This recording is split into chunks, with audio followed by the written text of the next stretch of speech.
You are listening to the Awake Athlete Podcast. I'm Jessica Mikowski, endurance athlete and mindset coach, here to share with you perspectives and contemplations from a 10,000-foot view of life.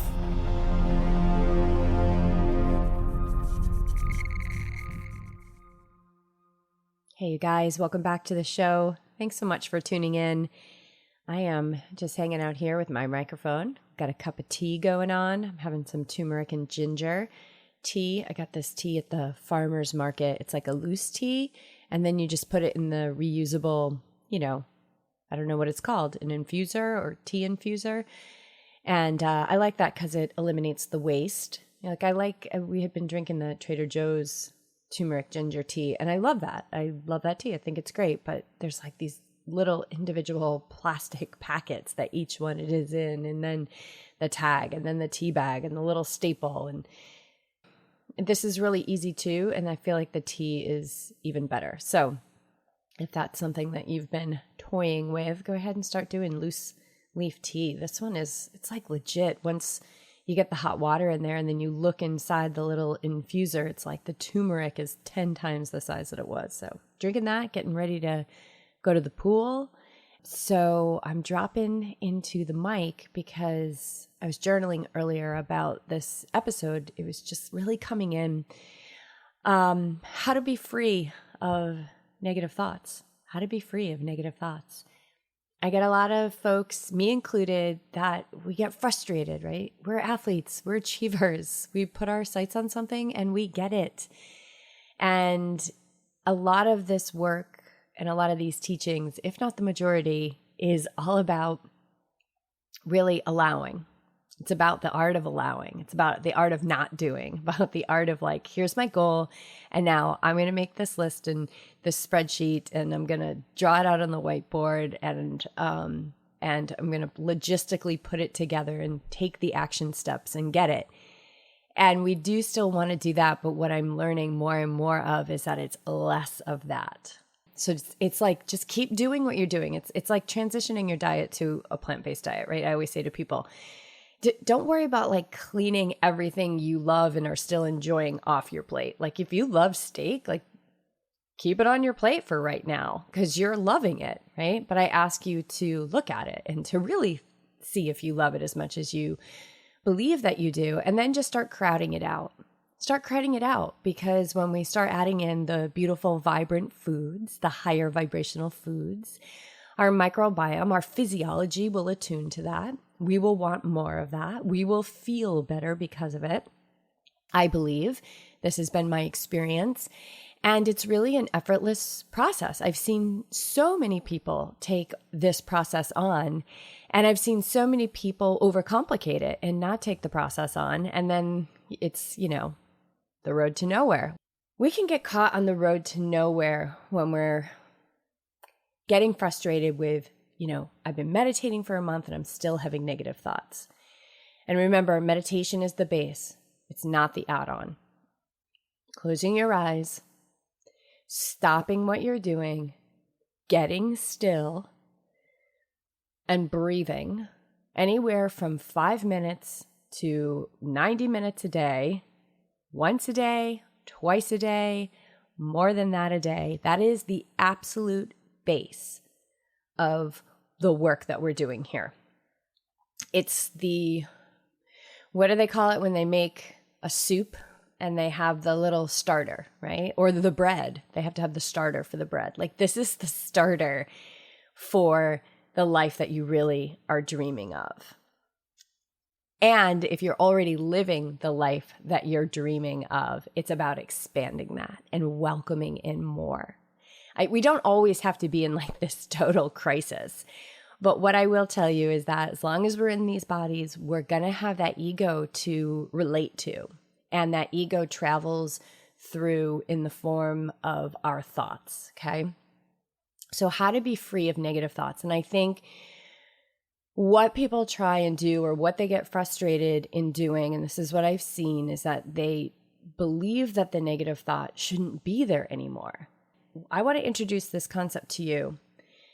Maybe you're already embodying it, and that is high level stuff. But the freedom that I'm talking about when I say being free of a negative thought doesn't mean that you are going to be free of the appearance of negative thoughts in your life. The negative thoughts are still going to be there. They're going to slide into your awareness here and there. You know, we have been letting our minds create by default. We have bought into a lot of things as truth, which really we should be, or we can get into deep inquiry about and move and rise above.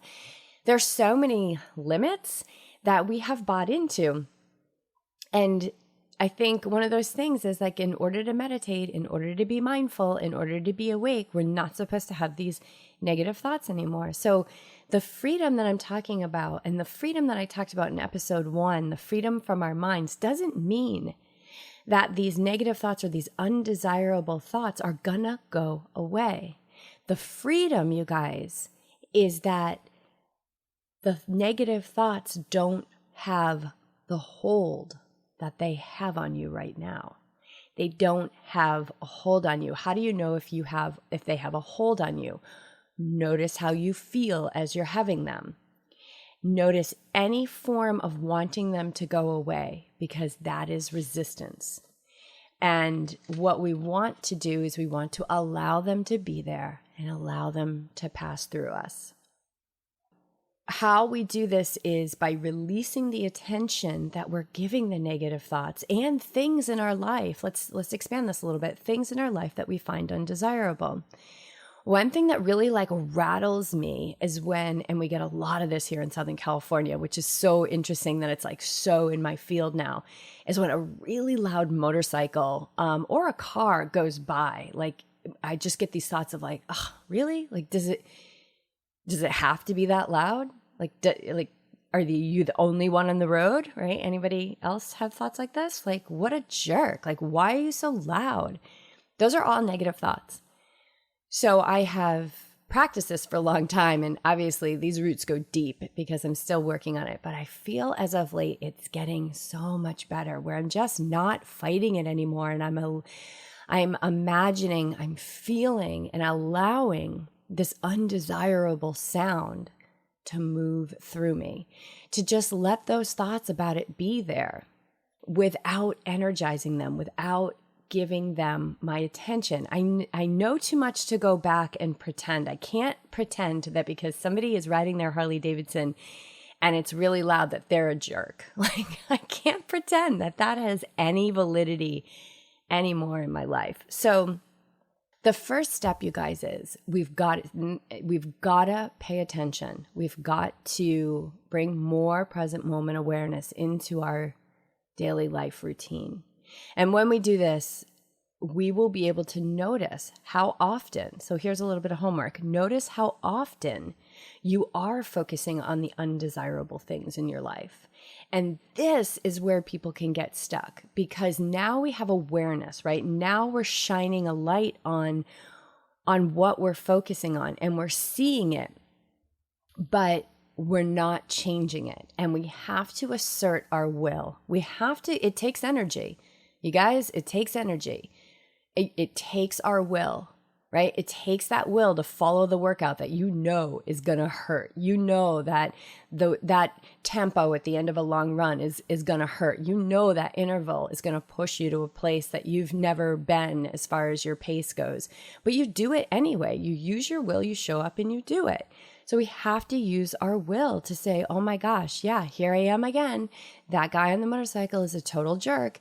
But you know that judgment holds no validity at all in this world, that it's something that you are fighting against. You're not staying in flow. You're not releasing judgment. And therefore, these thoughts have a hold on you, and they are determining your happiness factor in that moment. There's no freedom there. And until we shine the light on what we're focusing on, we're going to continue to create by default. I.e., I now live in an area where there's a lot of these really loud cars and motorcycles. When we're creating by default, it's like pause-free reactions. Nobody's getting in the gap. And it's like we're sleeping while we're living.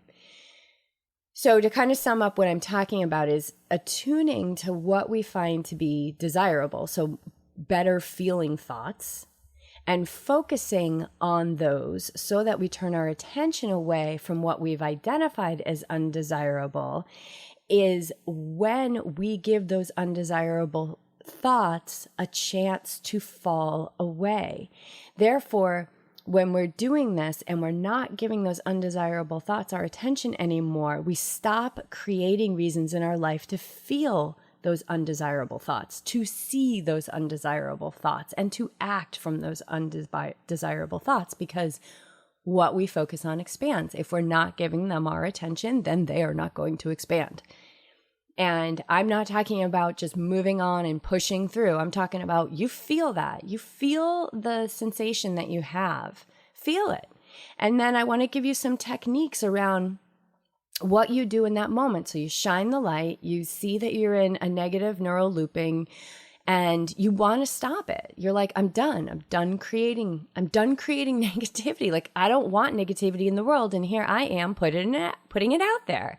And this is what it means to be awake. And the thing is like over time, like I know some people really battle with like feeling guilty or judgment, but understand that's the same damn energy. It's the same thing just coming in the back door. So you got to use your will. You all have this. You all have this strong will, every single one of you, and you can continue to get stronger with it. So I like techniques because they support the up-leveling process, because what we're doing when we're using a technique in the face of a program that's undesirable, that we don't want to continue to grease and lube up in our life, is we start concentrating the mind on what we want. We are training the mind. The point of meditation is to make the mind one-pointed. That is the mind training. So a couple of different techniques here. Number one, sometimes you just need to remove yourself from the environment. Our environment is stronger than our will. Okay, so if we're in the environment that is really dredging up and serving as the catalyst for these negative thoughts and this neural looping that we don't want in our life anymore, it's going to be really difficult for us to stay in that environment and allow these things to pass through us and fall away when the environment itself is holding the energy. So let that marinate. The other thing is the opposite game. I love the opposite game. One of the things when Beej and I moved here to California, and we really risked everything to live this life that we dream of. And we had been doing it for many, many years. We have always been risking, always been taking the little steps, a little bit every day over a long period of time. But this one felt really big. This one felt more aligned with our expression and what Beej and I came to do in this life together and individually, and the messages that we are here to share, and to do that with a really brave heart. And so we told the universe we have no plan B. Like, we're going all in with Yogi Triathlete.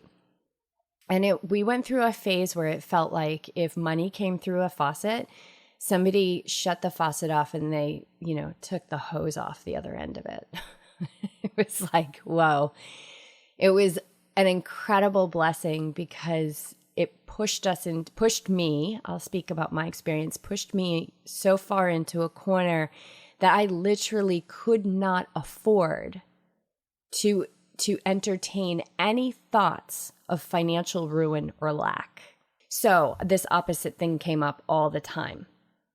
And let's say I was going to pay a bill, and I'm going to pay it, and all of a sudden, right, it all just rolls in like, oh my God, and then we have this pay, and then what if we need to charge the rent again? And then I'm feeling like I'm going to freak out a little bit. It's too much. It's too much.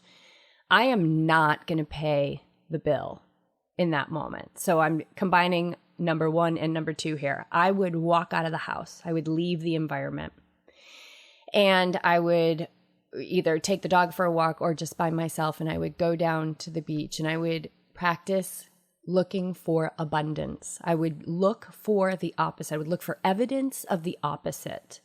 So you can do this by using our physical world, which is amazing. right? If you're sick of people, you think people are mean, go out and purposefully look for people who are kind and smiling, and you'll see that you will see more of that. And so I would go down and I would look at the sand on the beach and the water, and I would think about how many drops of water were in the ocean. And this took time, right? I was willing to put my to-do list aside so that I could attend to breaking this freaking cycle, which I did.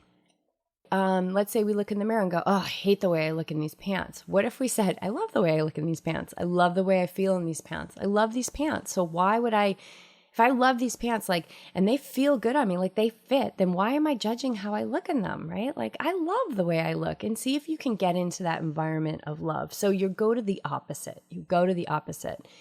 I shared on a previous podcast about how my teacher had given me the mantra joy. So this is another technique, is mantra. If I put 100% of my awareness on joy, it's going to be 0% awareness on the things that don't bring me joy. I hope this makes sense because it's incredibly simple. I'm not saying it's easy, but these are incredibly simple techniques, and you will never find a profound spiritual technique that's not simple. They are all simple. There's nothing fancy about this work. The other thing is journal.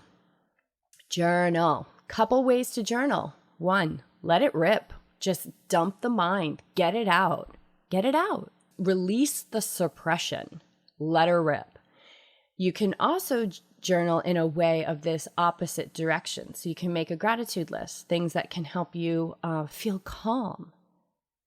You want to get to this place of calm, because calm is where you're going to start to have more availability of these more subtle, higher frequencies like joy, confidence, strength, belief in self and others, trust. All of these, they make your life so light. Let's think if we had a life where we were confident and trusting in our decisions and those around us, and we had a life where there's no doubt, that's light. There's not a lot of weight there. You can also list what you want in your life. Get clear on what you want, because a lot of times we'll get caught up in on that road to nowhere because we're not even clear on what we want in our life. So get clear on what you want, journal about that. And then going into inquiry, I think really helps when we're trying to choose another thought. Remember, we don't need to change the thought. We're opening up to this mindset, this new perspective, that all we have to do is just choose the thought we want and practice that, and that will become the program. That's it, okay? So some questions I love to ask is, what do I want out of this? So example, back in the day, we were living in Boulder, I remember, and this technique kind of came in an instant, and I was pushing a subject. I was trying to control something. I was trying to be right. I was kind of being nasty to BJ. And in a conversation, I just thought, what do I want out of this? Do I want to win so he can lose? Or do I want a deeply connected, loving relationship? I want a deeply connected, loving relationship. It was probably about his closet was too crowded and it was seeping over into my side. Something probably really petty. I also would imagine what I looked like. Oh, that was put a mirror in front of my face and turned to stone. And I imagined how nasty I looked when I was being nasty. And then I asked myself how I wanted to look. And that always required me to soften, to relax, to not fight. I think one of the most powerful questions you can ask is, who would I be without this thought? And my answer to that I have found is that I would be somebody who was free of this thought. So who would we be without negative thoughts? We'd be someone who was free of negative thoughts. And you want to focus your attention on feeling that life.